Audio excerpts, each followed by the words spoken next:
Olá, muito bom dia, queridos e amados irmãos, paz seja convosco, glória a Deus, mais um dia com vocês aqui no canal Renan em Pauta, glória a Deus, obrigado família, obrigado queridos companheiros e companheiras aí, os seguidores do canal Renan em Pauta, glória a Deus por vocês, vocês são companheiros nessa obra, né?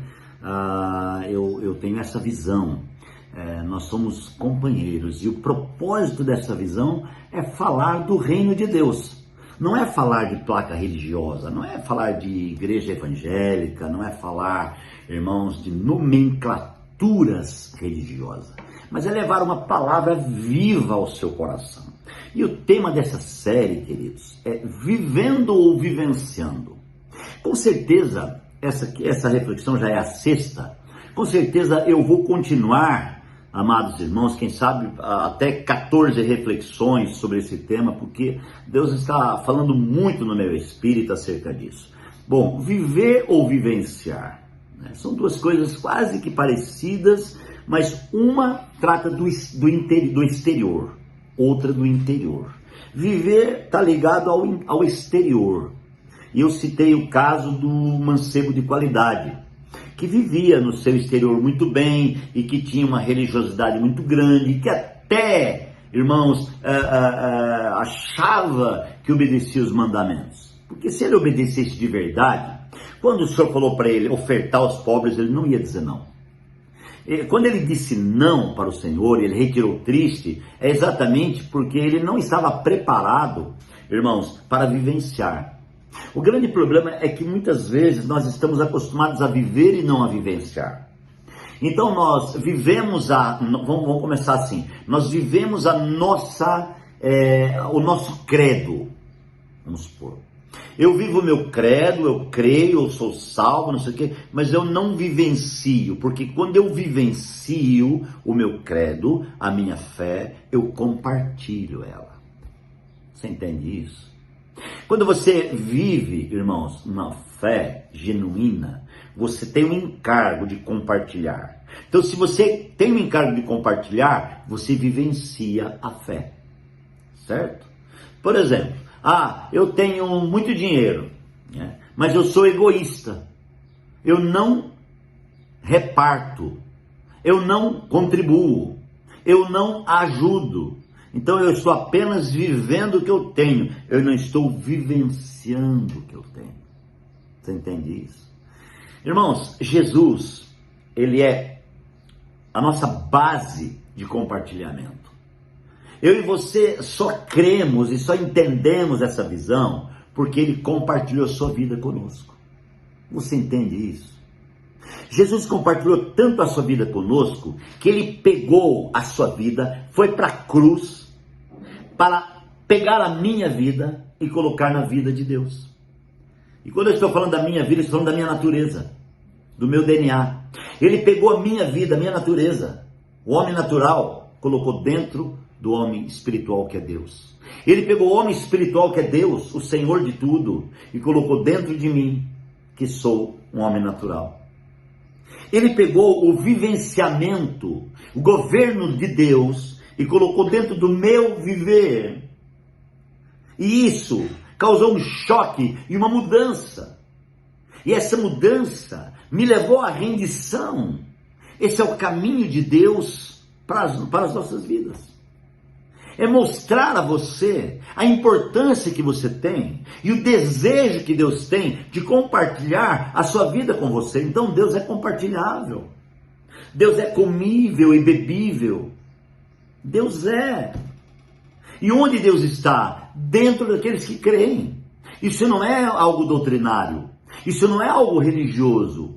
Isso é a vida de Deus compartilhada com o homem. É a natureza divina compartilhada com a natureza humana. Isso está no livro de Pedro, na primeira carta. Então, se você acredita nessa visão, você vai louvar a Deus, porque você recebeu esse compartilhamento. E hoje, você não apenas tem um viver, você vivencia o seu viver. Você não vive, você vivencia a vida. Você é profundo. Você não fica na margem, você vivencia. Então esse é o propósito de Deus, irmãos, e esse assunto causou uma coisa assim no coração dos discípulos. É interessante, né? Aí os discípulos começaram a olhar e a comentar, e esse comentário foi longe, e eles falaram assim: é mais fácil passar um camelo no fundo de uma agulha do que um rico entrar no reino de Deus. Baseado naquilo que Deus estava falando e da admiração dos discípulos, né? Jesus continua falando para ele, né? Oh, aleluia! Jesus continua liberando a eles, falando: olha, é difícil. O fundo de uma agulha, o que é, irmãos? Não é o fundo de uma agulha de costurar, não. É o fundo de uma agulha, é o lugar das ovelhas, um lugar onde que o judeu lá, o pastor, ele tinha então aquele lugar pequeno para passar as ovelhas, né? Aquele lugar, ele tinha um para cá e um para cá. Então as ovelhas chegavam num lugar maior e tinha agulha no final. A agulha refinava. Então, a ovelha limpa, bonita, tal, pronta, saudável, entrava para cá pela agulha. A ovelha que tinha um problema, o pelo estava suja, né, coisa, então ela entrava para cá, né? A agulha definia. A agulha define.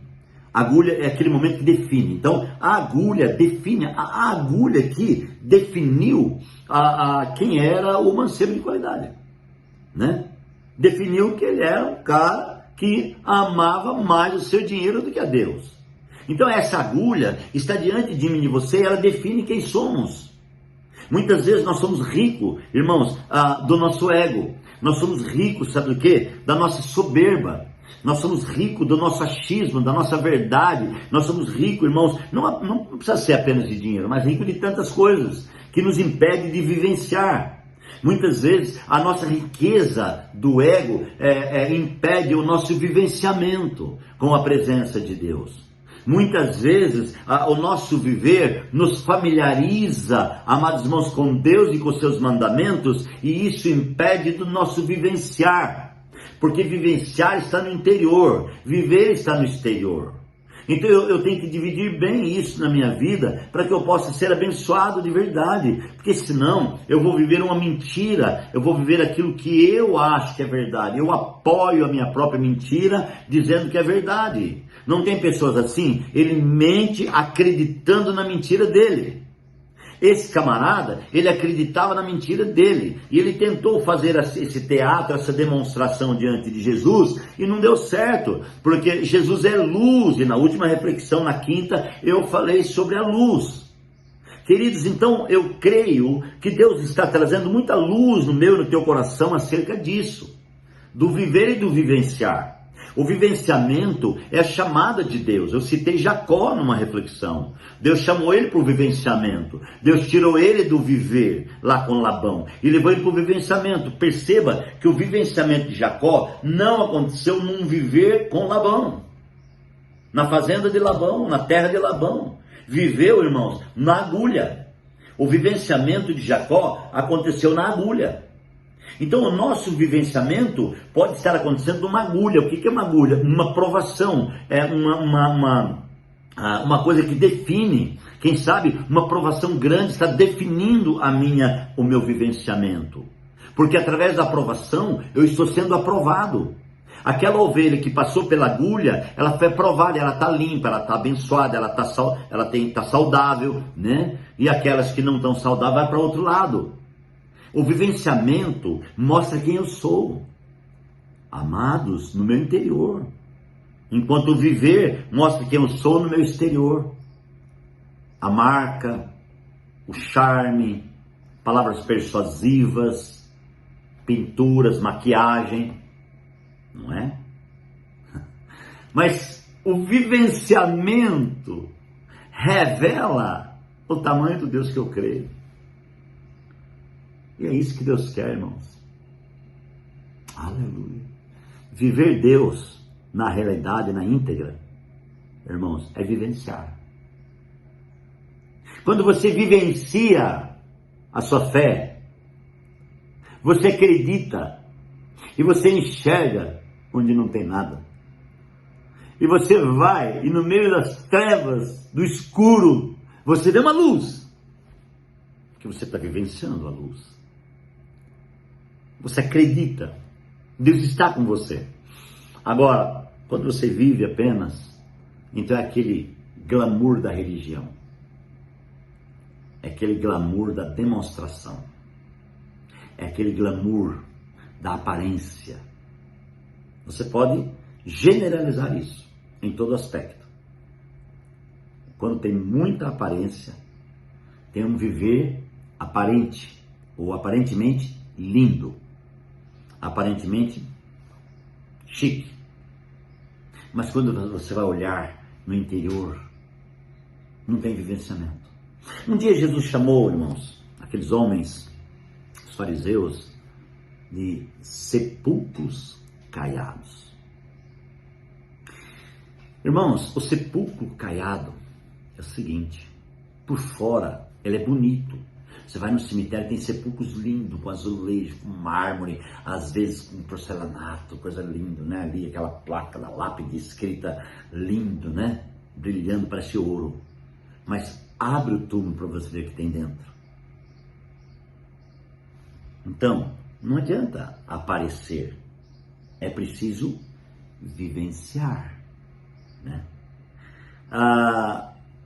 Meu companheiro de classe, o Vitão, estávamos ministrando o curso 3 no domingo do CIA da escola, e ele estava falando sobre a víbora, que Jesus chamou o pessoal, raça de víbora, né?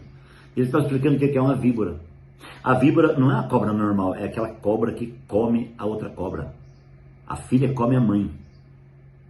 Por isso que Jesus chamou aqueles caras de raça de víbora, né? Então eles têm dentro deles, irmãos, uma maldade. O viver que está fora, que é aparente, né? Entra para dentro, na maldade. Diferente de quem vivencia a vida de Deus, a bondade de Deus. Abra o teu coração, entenda essa série, porque Deus está fazendo algo grande e é profético. Pai, obrigado. Obrigado por mais um dia. Fica conosco e sustenta cada um nessa palavra, em nome de Jesus. Deus abençoe, um abraço e até amanhã.